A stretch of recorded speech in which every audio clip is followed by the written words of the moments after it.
Okay, let's dive into this. Welcome to today's Explainer, where we're going to take some raw, literally in the trenches advice from real professionals on Reddit, mix it with highly researched, data backed methodologies, and transform it all into a master blueprint for sales success.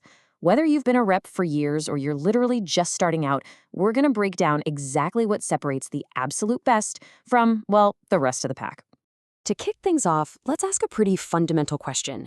How did you become a top salesperson? We pulled this exact, super relatable question straight from a massively popular Reddit thread. And honestly, it's the perfect anchor for us today because it grounds everything we're about to talk about in real-world ambition. You know, it's the question every professional secretly, or maybe not so secretly, asks themselves at some point. And I gotta say, the answers in that thread were incredibly revealing.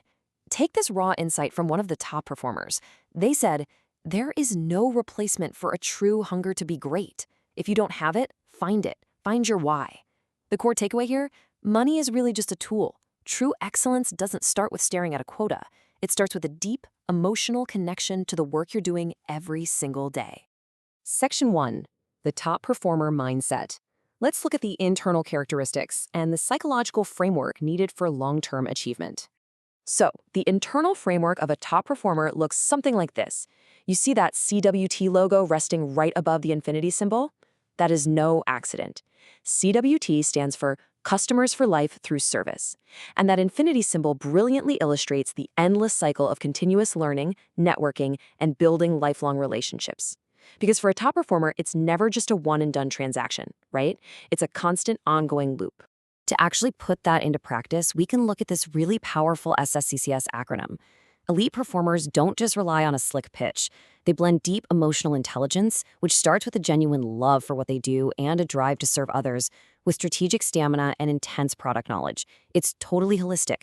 Like, you need the communication ability to build rapport for sure, but you also need the stamina to just keep grinding when the pipeline dries up.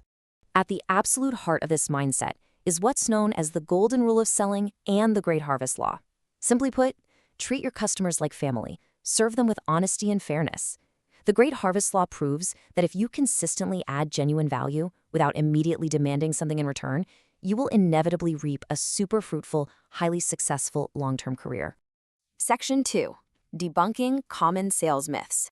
We're clearing away the bad advice and outdated stereotypes hindering reps. Now, what's really interesting about this next slide is we are taking on the most famous myth of all, always be closing. I mean, we've all seen the movies, right? But let's contrast that old aggressive mindset with reality. Hard data actually shows that pushing too hard, especially when you try to force artificial deadlines, totally damages relationships. It extends sales cycles and actually shrinks the size of complex high-value deals. Pushiness creates resistance, guys, not revenue.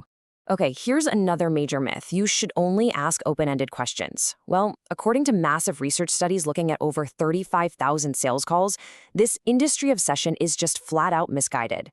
Top performers actually use closed-ended questions very strategically.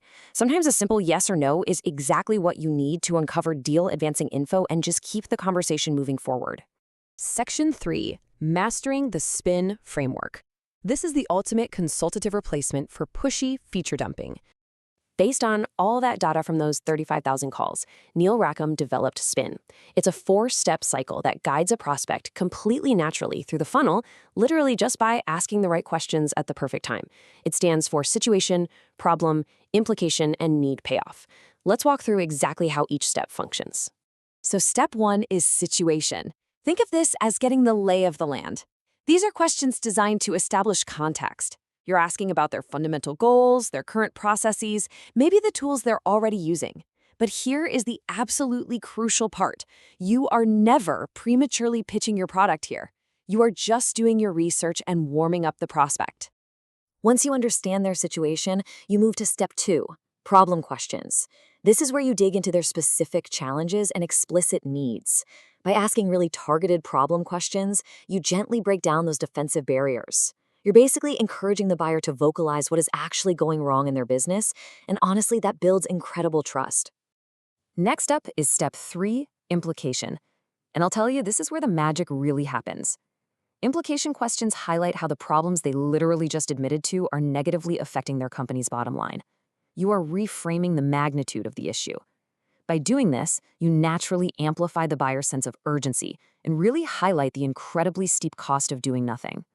Finally, we wrap up the cycle with step 4, need payoff questions.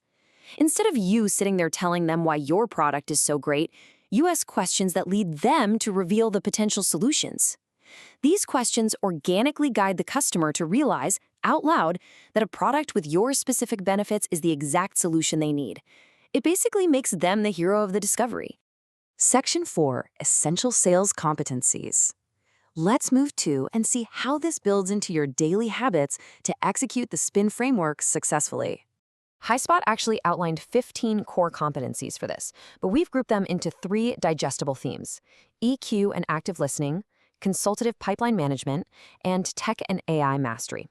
I want you to ask yourself right now, are you truly actively listening to your clients, or are you kind of just waiting for your turn to speak?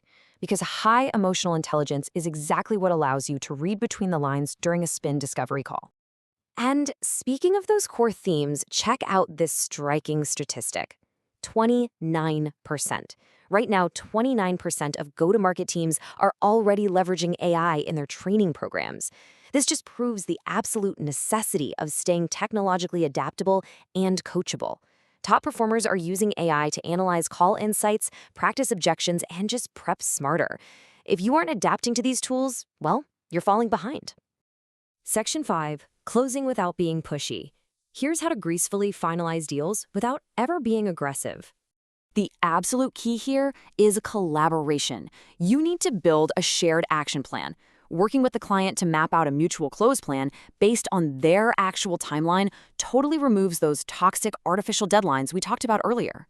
Personalize your approach for every single stakeholder, and when it's time, present confident, creative solutions.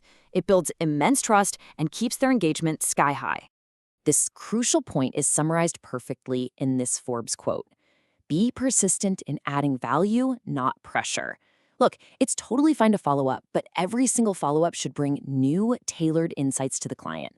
Don't just call to aggressively ask for a signature. Call because you found a new piece of data that genuinely helps their business.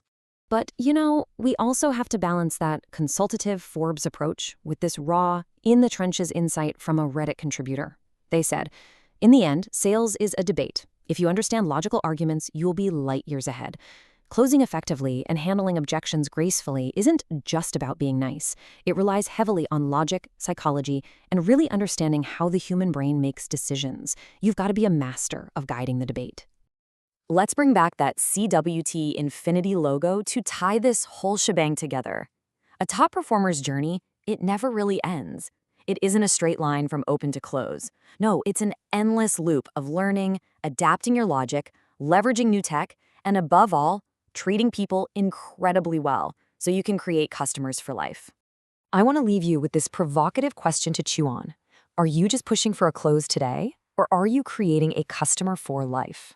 Take a really hard look at your pipeline and ask yourself if your daily habits truly align with the top performer blueprint we've just unpacked. Thank you so much for joining me on this explainer, and I challenge you to put these strategies into action starting right now.